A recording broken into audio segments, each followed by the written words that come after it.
হরে কৃষ্ণ। এক দিদিভাই আমার কাছে জানতে চেয়েছে যে গোপাল সোনাকে শয়ন দেওয়ার যে মন্ত্রটা সেটা যেন আমি বলি। তো সেটা আমি অবশ্যই তোমাদেরকে বলবো।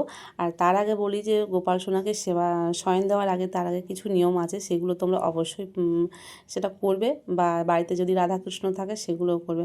অনেকে ডাইরেক্ট সন্ধে দিয়ে এমনি পর্দা ফেলে দেয়, সেটা করবে না।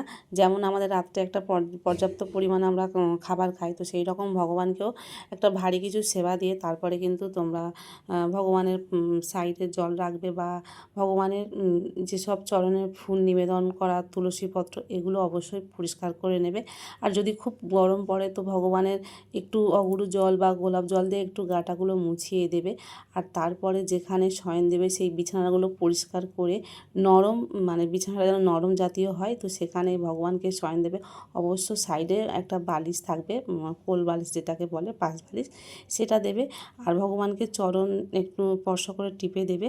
তারপরে এই মন্ত্রটা বলবে, স্ক্রিনে দেওয়া আছে দেখো। আগচ্ছ স্বয়ং স্থানং প্রিয়াভিহ সহ কেশব দিব্য পুষ্পাঢ্য সজ্জায়ং সুখং বিরহ মাধব।